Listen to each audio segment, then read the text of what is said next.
Un, deux, un, deux. Ok. Bah, je peux pas mettre devant la caméra. Now, Zerkman, sorry, doing a seminar about the ZeSt project. So Zerkman is a demo scener, coding mostly on Atari ST, and he is a member of Sector 1 and Flush groups, and he will talk about his ZeSt projects. Thank you and welcome everybody. And thanks for Shadow Party for allowing me to do this presentation. So I'm Zerkman from Sector 1 and Flush. I'm going to talk about a project that I was working about since the COVID lockdown. So this is the ZeSt implementation of an Atari ST on the FPGA. So I will first present what ZeSt is, the internals and the comparison with other projects.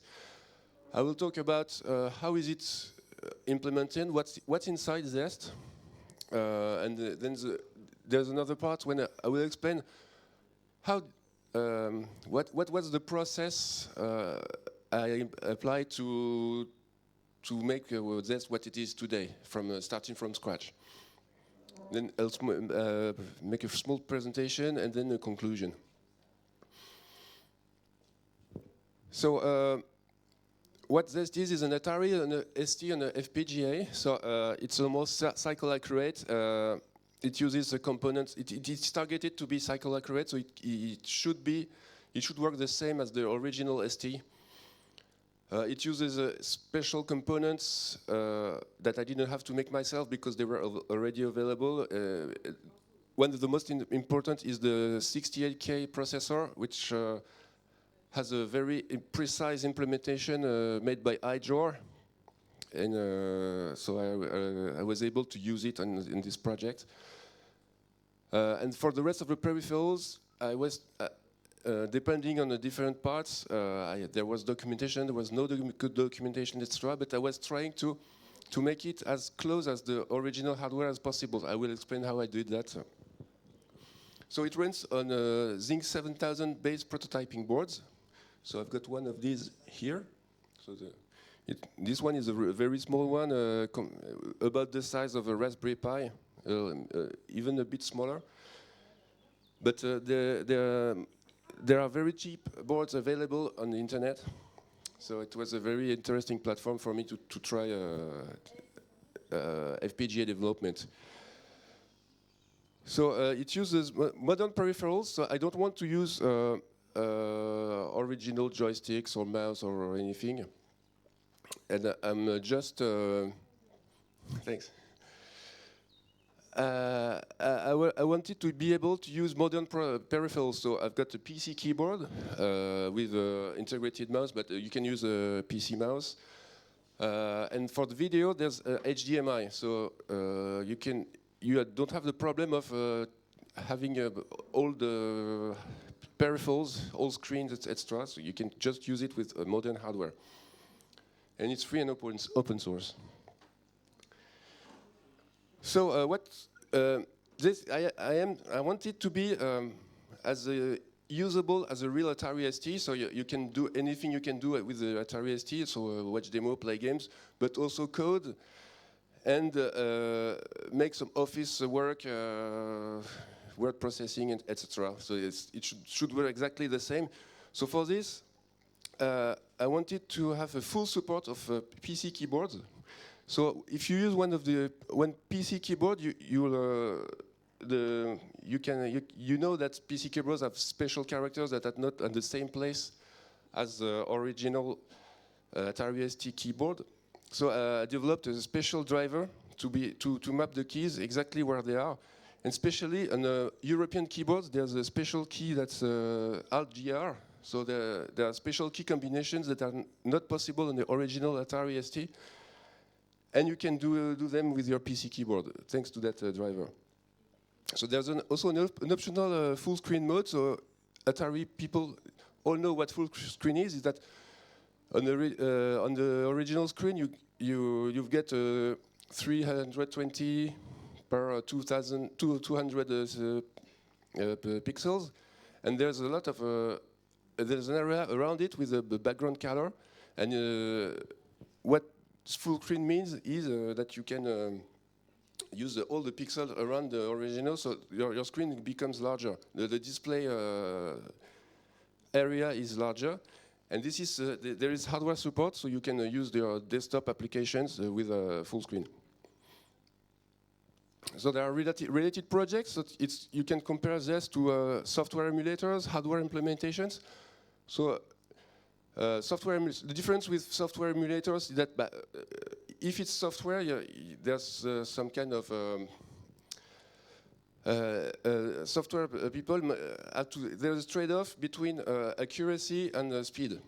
And if you want the emulator to be as fast as possible, you have to reduce a bit of compatibility, but just be sure that most of the software works. But with this, you will not be able to implement the hardware behavior that was never used in the actual code. So special demo tricks, newer demo tricks, etc. will not work. But the emulator can be updated later to support that when it's available. So with hardware implementation, you can avoid these kind of problems. So there are hardware implementations with the MIST and MISTER projects. So they are partly dependent of dedicated hardware, so you have to buy specific hardware for MIST and MISTER to work. And they are quite expensive, so that's one of the reasons I started using another platform than those ones. There's another one interesting, is Mystery Nanos. It's a more recent one that was a port of one of the MIST cores to a cheaper platform. So it works quite well. It's more affordable. It's less than 100 euros, and it's quite convenient to use. It's less convenient because there are different parts. You have to plug it together to run. Yeah. And it's a more recent project than ZeSt, so I was not aware of this. This platform arrived after I started the project. So one of the major differences between ZeSt and the other hardware implementations is that all the other hardware implementations have two kinds of memory. So on the FPGA has dedicated kind of memory that is used for implementing, for instance, the Atari memory. It will go to the SDRAM, and those platforms also are using a CPU. So it's generally an ARM or a RISC-V CPU that have their own memory for them. So there are no conflicts in memory accesses between FPGA and CPU. So, and what I'm doing on ZeSt is, since it's a general purpose development platform, there is no dedicated hardware to implement old school computers, etc. So the architecture is that there is only one kind of memory that is shared between the FPGA and the CPU. So there are constraints about that. I will not talk much about them. Just understand that it was kind of difficult to have this all working. It required kind of some tricks to be able to make all this work, but it is working now. So I'm kind of satisfied with this. So definitely you can run an Atari ST on a general purpose FPGA platform. For more info, there is very technical info here on this link. The slides will be available later. A bit about hardware programming. So how do you program a FPGA more So you don't have to solder any electronic devices or anything. If you buy a development board, you can just use it with coding. You don't code a program with instructions, but you describe hardware circuit. So you have got logic elements, you've got synchronous elements. So here for logic, I put an example of there's a notion of signals, and in this example, so there are input signals that are used to produce an output signal. So signals are just you can see them as wires on a electronic circuit. So there are signal values are the electric level of wires. So they are since there are digital circuits, the only possible values are 0 and 1. So here, this is the type STD logic, is a standard logic type, and so we know that those signals are just 0 and 1. I'm not going into details because there are subtleties about that. But here, what's important here is that you just have to write some code that looks like a program. But what it does actually is produce this kind of logic. So there are 3 inputs here, A, B, C, and produce a result D. And so as soon as one of the A, B, C values changes, the D value also changes. So that's the definition of a combinatorial logic. So then there is synchronous logic. It's a time-driven logic. So you've got a clock signal. So the clock signal, it's a signal that oscillates between 1 and 0 with time. So the clock has a frequency, so you know at the number of clock value changes per second or anything.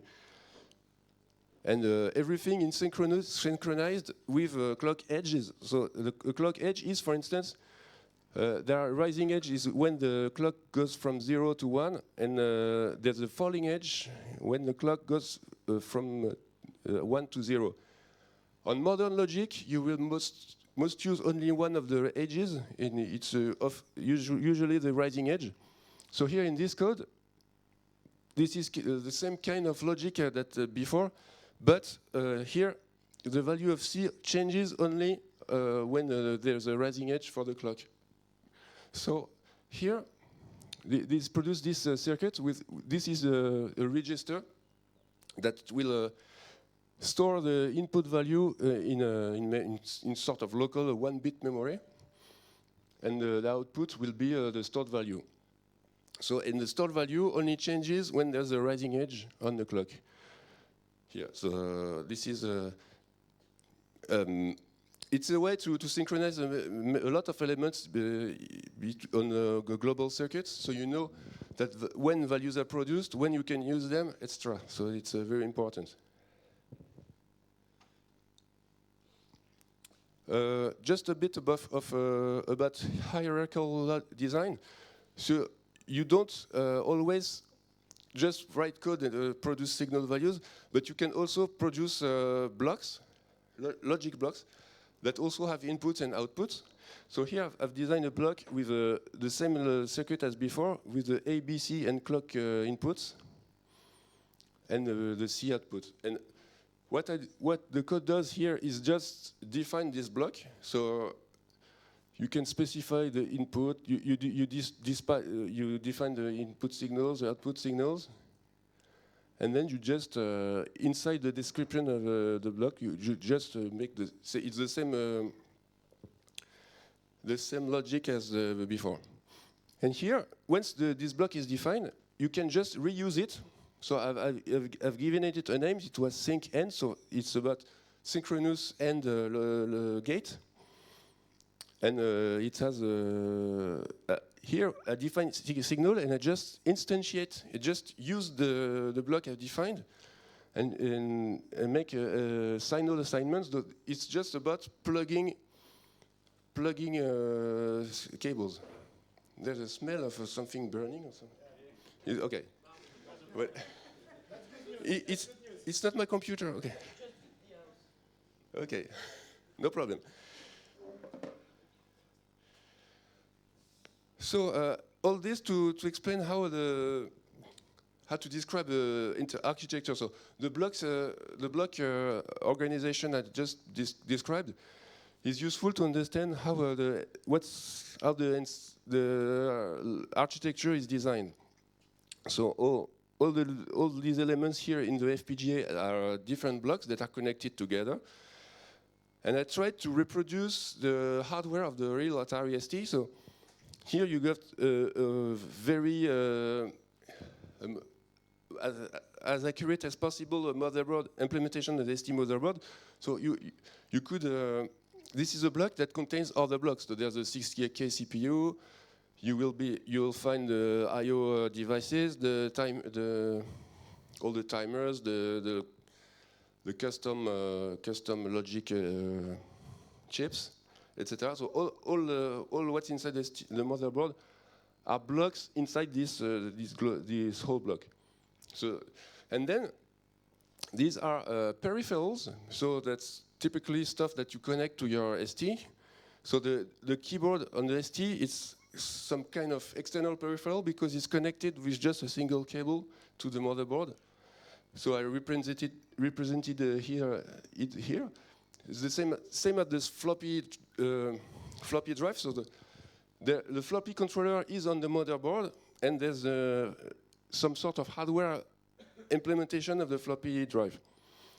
XE is the DMI port that's used for external hard drives and different kind of peripherals like a laser printer, scanners, and a lot of devices like that. So here there's a memory controllers. This one is specific to. It's not. It's kind of different. It's not exactly on a ST peripheral, but it's useful for me to be able to access the memory. As I explained before, it's shared between the ARM CPU and the FPGA. So I need some special logic to be able to access it. So this also it sort of emulates the RAM on the ST motherboard because I was not able, of course, to implement a RAM. I need physical RAM to implement it. So this is my way I implement the memory. And also the video output. So the video output is some sort of it will the motherboard will reproduce very accurate video signals. So at the time it was a PAL NTSC. So the typical 60 hertz screen display modes and 60 hertz screen display modes. And those screen modes cannot be displayed directly on the HDMI screen. So there's a scan doubler.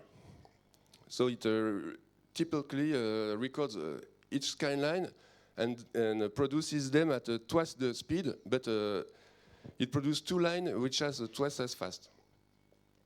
So it is more compatible with modern monitors. And then there's the scan doubled video is forwarded to the HDMI output. And on the ARM side, so this is a CPU that's also on the board. There's software to manage emulation. So this part is not cycle accurate, but I don't have to produce I don't need a cycle accurate keyboard, for instance, a cycle accurate hard drive. So it can be completely done by software, and software makes it able to easily deal with USB devices and files on the SD card of the board. So this is a part that does not require cycle accuracy. So I'll start already describing the video output. So it's kind of I will not repeat. There are cons. So video output does not require a frame buffer, for instance. So every pixel that is produced by the video system is directly transferred to the scan doubler. So the scan doubler only records one scan line, and it produces two. So there is only one scan line of latency.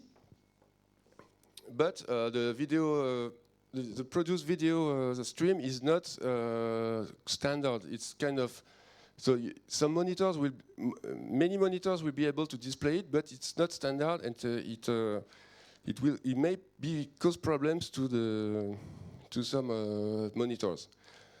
So there's a possible future improvement is implement a real frame buffer on the FPGA and do proper 1080p upscaling. If it will be done in the future, most probably, but I won't do it in the next day. And this is with obviously introduce more latency, so it should be about half a frame. Audio is kind of standard audio, nothing fancy about it. So floppy disk emulation, that's an interesting part. It emulates floppies up to the bit level, so it supports low-level formatting. Also non-standard formatting, so I will cite the Union demo because it has sectors of different size on the same tracks. It's kind of weird, but this can be implemented with the floppy disk emulation. So timing is precise, so the access times you get on ZeSt will be exactly the same as with the real floppy drive because it emulates a rotating disk. It emulates a synchron track head step, etc. Which everything takes time, and you will get exactly the same performance as the original. So this is about the XI. So it's what's used for hard drives. So it's only used for hard drives now, but it can be improved later to implement other kinds of devices, especially custom devices that could be used to make file access simpler through the network or stuff like that. It's not implemented now, but it's made easy because on the FPGA there's only it's a only generic XI device, so you just send it commands and it replies and transfers data, but the real functionality is done on the ARM side. So for now, I just implemented the hard drive, but there are many other things that can be implemented like that. Keyboard emulation. Keyboard. So the ST keyboard is a kind of computer by itself because it has processor, it has memory, it has peripherals. So there's just the processor regularly scans the keyboard matrix. So there are the matrix is just rows and columns, and when you press a key, it electrically connects one row and one column, and this is detected by the processor, and then the processor sends the key codes to the ST motherboard through a serial interface. So all of this is implemented by reusing the same kind of processor on ZeSt. What the ARM code does is just detects USB events, so keyboard, mouse, etc., and just converts them to input, just key press or memory mouse movements, etc. There's also one important thing. I just had to modify the keyboard ROM, the program that runs on the keyboard, so it supports one additional key. And the additional key is for the Alt-GR key. It's on the right of the space bar. It's used on most of European keyboards. So it was useful for it is useful because I wanted to fully support the way of typing on a PC keyboard. So let's start with the third part. So here I will explain what I did, what was the process that made me work on this kind of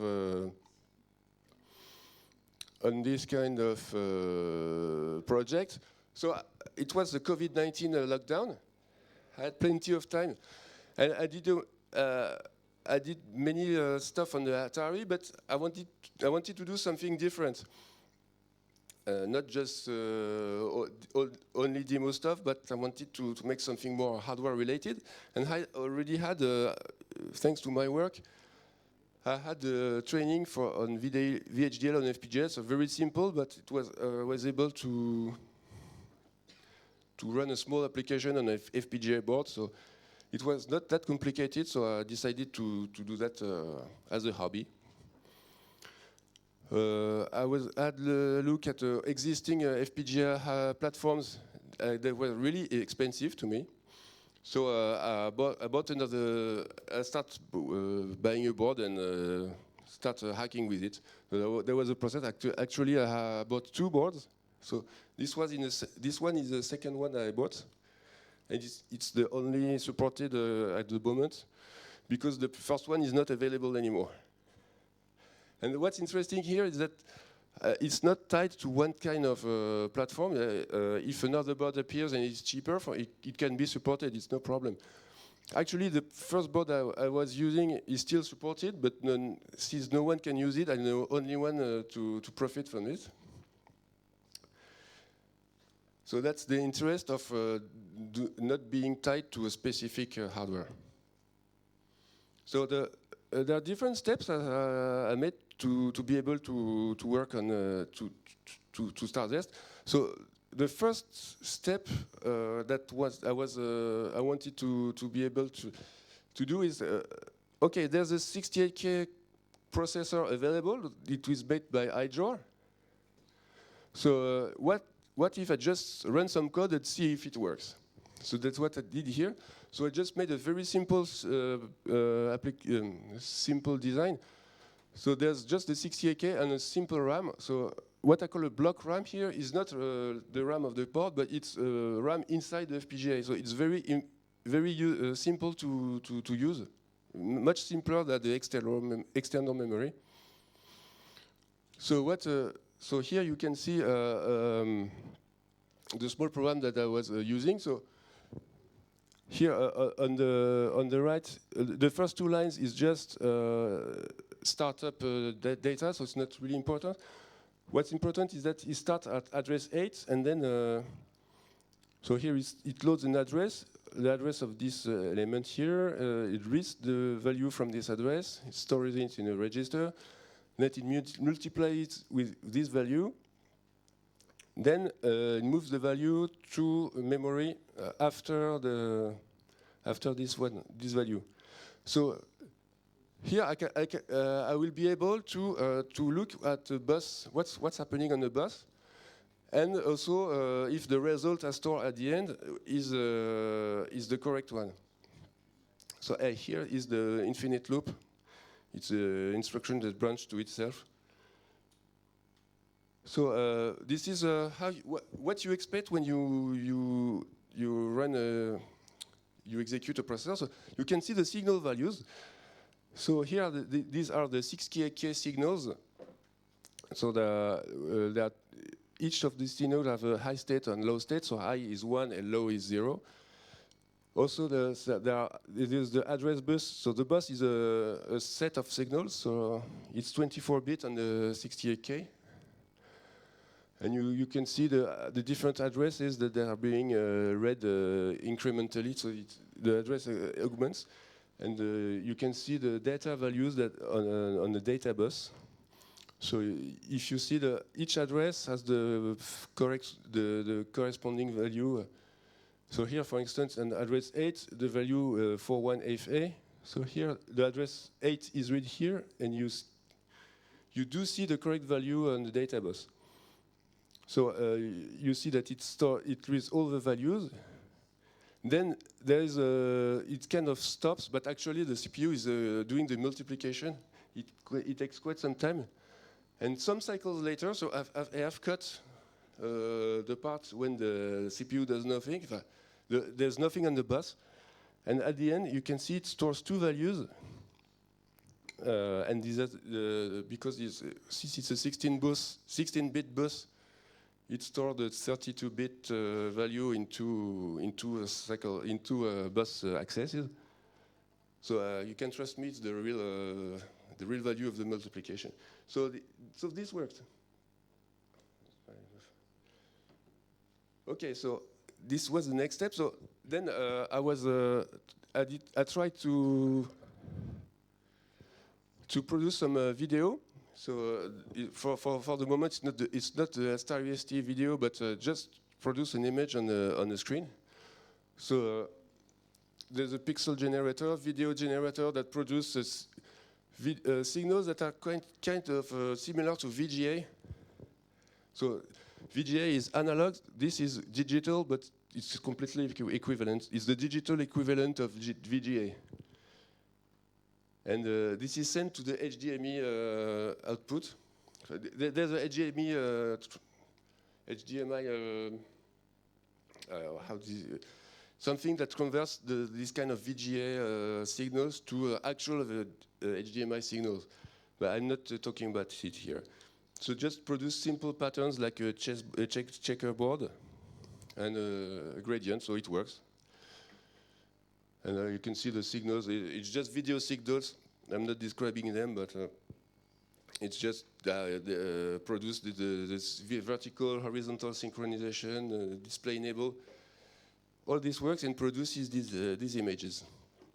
So then I tried to display an Atari, a picture on the screen. So I took a picture as in a Atari image format, and I just implemented the RAM. Actually, it was not a RAM; it's a ROM. So the value is stored directly when it's implemented in the FPGA. So I don't have to write the values on it; they are already there. So that's useful. But I start to implement different parts of the real Atari ST. They didn't have to be absolutely complete because many chips, since, for instance, the MMU and glue are dealing with other stuff on the ST. But here I just made the parts that are necessary to display an image. And I would be able to improve to fill in the missing parts later. So the project has really to be able to make an image. So here you can already see that I had to make the scan Doppler that I explained before, because I've seen that it was not possible to just display the typical video signals on the HDMI screen. It doesn't work, and scan doubling makes it work. So that was the reason. So I filled the memory with the graphics data, like I explained, and the shifter here is responsible for decoding the image data and convert it to single pixels. So there's a video palette. So the palette is 16. It's an array of 16 color values, and depending on the pixel values, it will produce the correct color at the output. So the palette was hardwired, so I directly set the palette inside the shifter just to be able to display my image. And the first image I was able to display was this one. So it's the Flippo Devo from the title screen from Oxygen and Diamond Design. And when the image appeared on the screen, I was kind of satisfied that I went to the Atari Scene RSC channel, and I just said, yeah, I just displayed the Atari PI1 picture. And it was one of the most complicated image viewers ever done.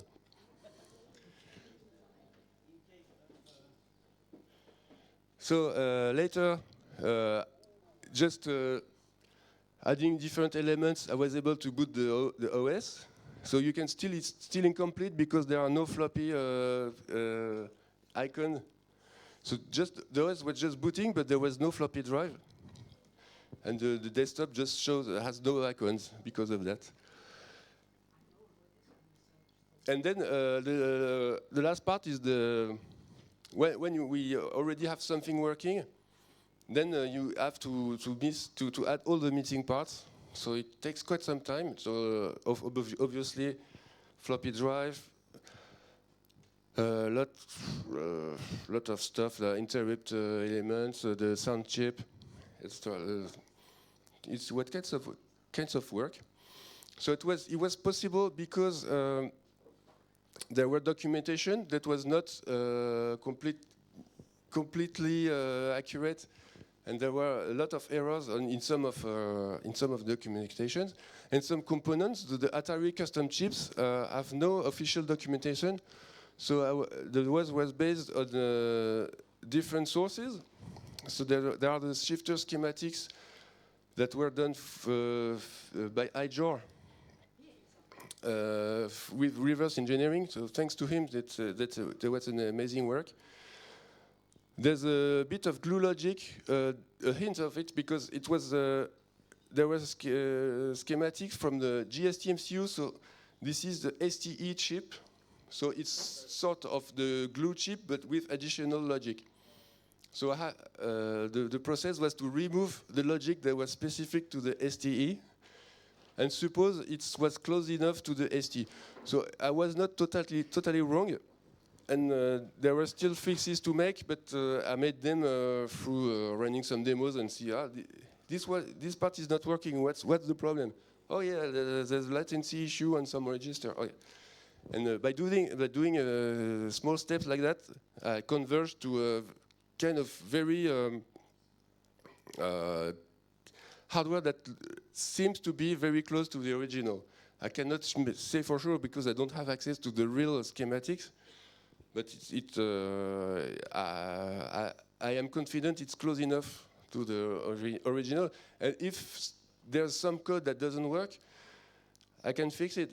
Just give it to me, and I will try to make it work. And so by changing the architecture. So of course, debugging is very important. So the two main ways of debugging is the software emulation. So you don't use the FPGA, but just use a software that will produce some signals, some input signals. So I call that a test bench. So the test bench just I want to display this screen and run this kind of full screen code. So what are the video signals that are produced when this code is running? So the test bench just runs the code and produce all the signals that I can analyze, and there's a problem here or there. And then the hardware debugging. So you run the code on the FPGA, and you can analyze some signals. It's a bit less convenient. It's very convenient because you are exactly in the same setup that when running code, because you are actually running the code. But there's a way that you can analyze some signals. Of course, it's limited. You cannot analyze all signals at once. You have to select before doing that. You have to select your signals. And you have to. There's a small. There are a small number of samples, so the memory is quite limited to be able to do that. So if you can do a software emulation, it's usually more convenient than hardware debugging. But sometimes it's not possible because it runs in a demo that maybe it requires 2 minutes of the code running before it. So it won't work with the simulation. Okay, so now I prepared a small demo. Really, I will just plug it in and make it work. So just give me a few seconds. So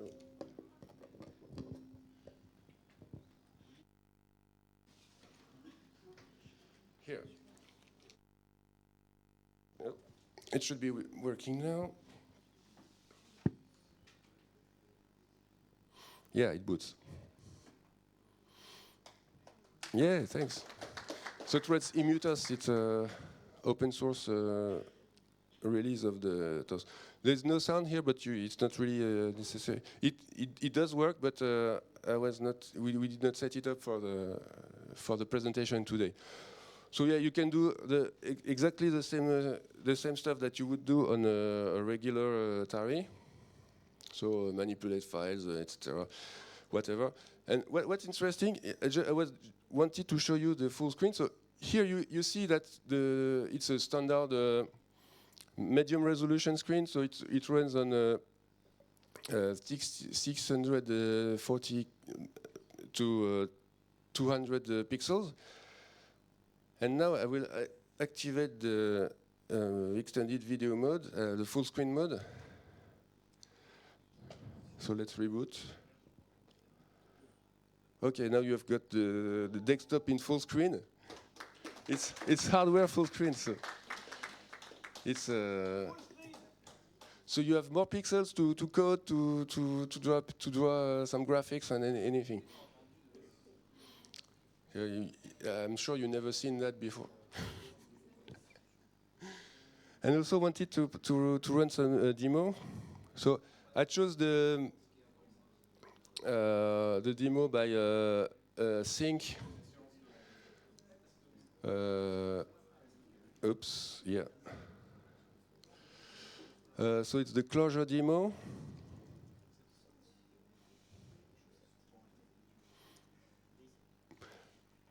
Yeah, it's emutus. I have to. Yeah, it will boot on the hard drive. No. Sorry. And cold reset. Yeah. So, see you. Have a nice trip home. À la prochaine. Salut.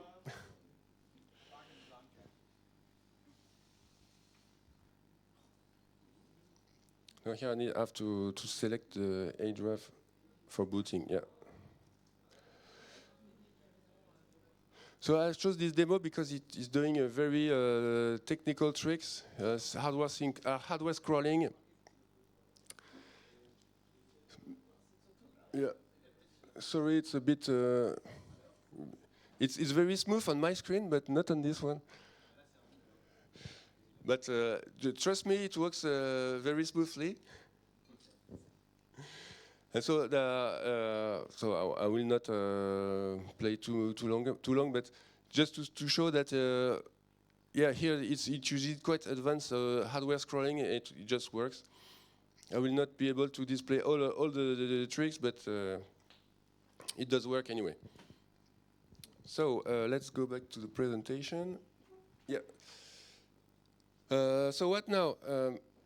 What I want to do is support more peripherals. So MIDI is one of the main targets. So MIDI, with the same organization as before, it will work using USB devices on the board. So there are MIDI cables that there are cables that converts MIDI to a USB, so you could be able to you could use a keyboard, a synthesizer, or anything. I'm not sure it will work with some games that use MIDI for communication between machines, but I'll try to have it to be able to play MIDI maze or stuff like that. It should work. Not sure because there are some cables that filter values that are not that don't look like MIDI codes, like keyboard key presses or stuff like that.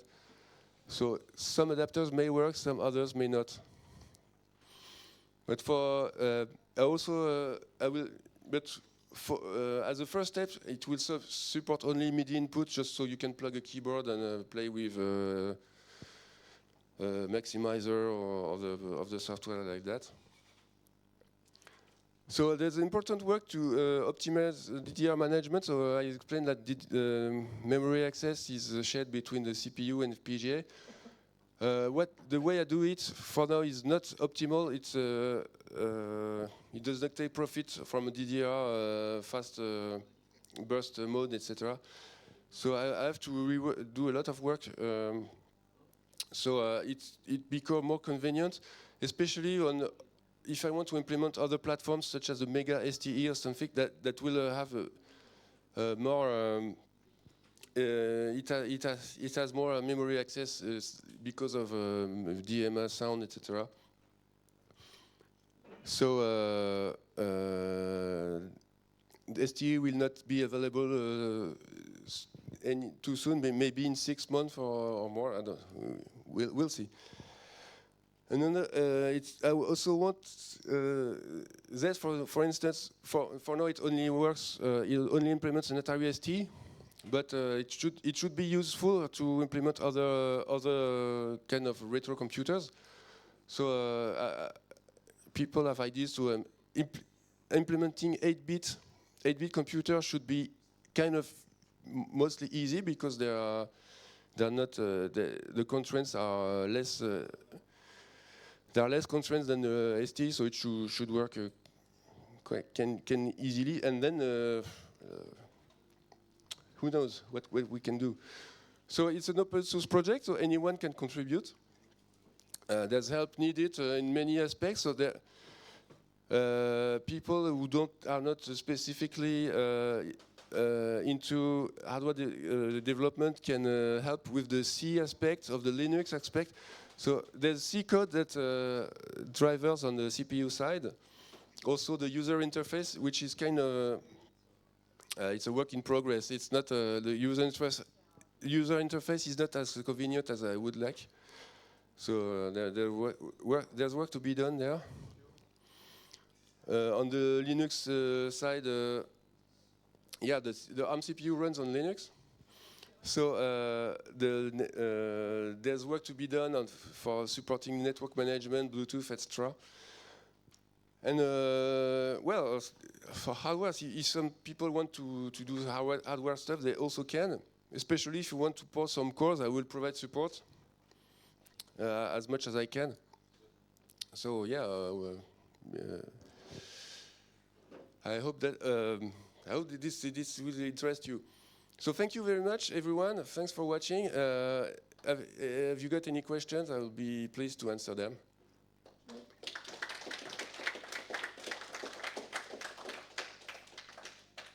Yeah. I thought. Well, yeah.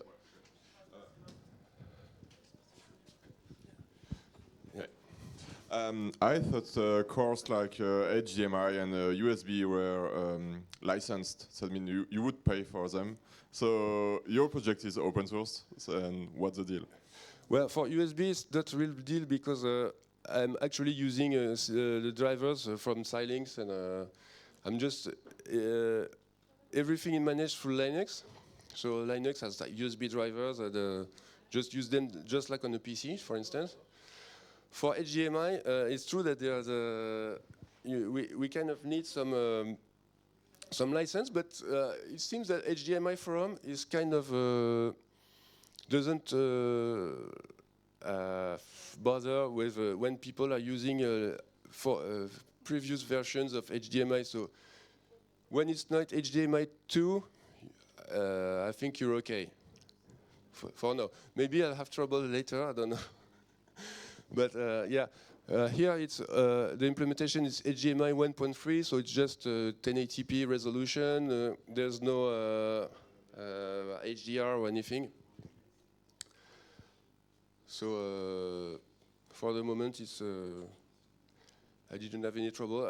There was a discussion on the social net. I started a discussion in Mastodon. It was quite insightful. And there are people just saying, yeah, just do it, and you will see. Yeah, you can name it something different, but do the same thing. It was kind of fun. But yeah, I know it's a problem, but yeah, I think if I stick to old version of HDMI, we're good, I guess. Anyone? Yeah.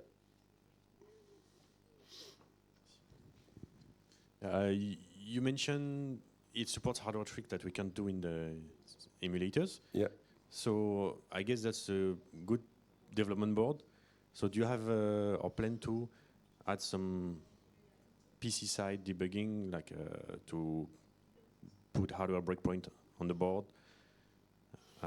have a memory, specialized memory viewer for different kind of data. Yeah, you mean debugging, just like what you would do on an emulator, for instance? Use it as a development kit, hardware development kit, like in video games.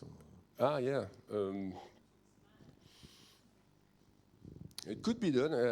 Didn't think about that, but yeah, that's the kind of stuff you would do on a software emulator, for instance. Yeah. Well, I would say, well, if you can do with a software emulator, just use a software emulator. Yeah, I understand it's not as convenient for debugging, etc. Yeah, well, we'll have to think about that.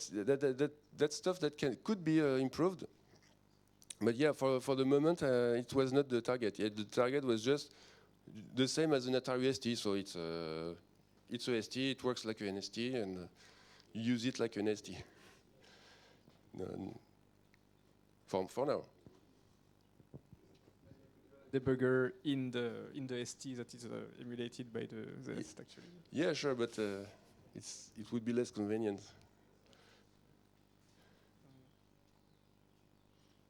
Are we good? There's a question.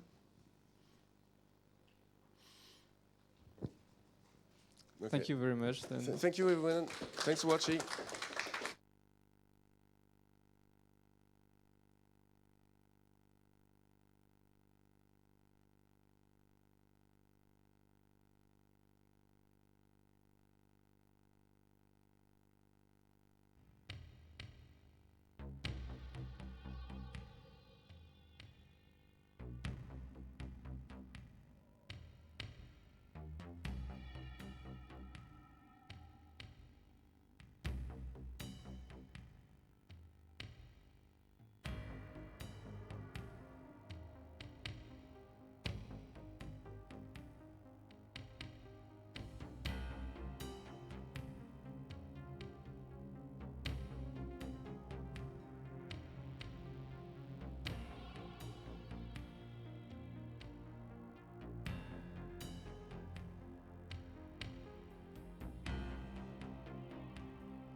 Ouais, on va faire un petit break pour manger et puis je pense qu'on va essayer de faire l'arbitre des prix un peu plus tôt que prévu. Voilà. We will try to do ouais. Pour vers 1h, peut-être ce midi et demi, 1h on va dire, peut-être midi 45, histoire de pouvoir partir un peu plus tôt.